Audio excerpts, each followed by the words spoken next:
Kandidati i AKI-s për kryetar të komunës së Gostivarit Valbon Limani në një emision televiziv në TV21 ka përsëritur projektet me të cilat synon, siç thot, transformimin e qytetit të Gostivarit.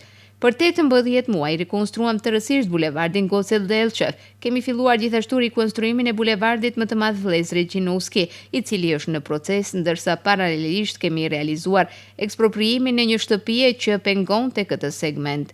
Besoj se deri në pranverë bulevardi do të hapet me 4 korsi. Kemi asfaltuar rrugë pothuajse në të gjitha fshatrat dhe kemi projekte të tjera që janë gati për nisje, me të gjitha procedurat e nevojshme të përfunduara, shprehet Limani.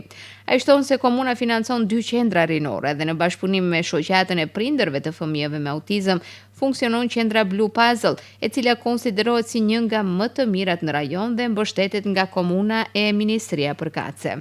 Sipas Limanit janë rikonstruar 4 terene sportive, janë ndërtuar kënde lojrash për fëmijë, është realizuar rikonstruimi i 2 anëve të lumit Vardarsi dhe janë ndërtuar shëtitore të reja.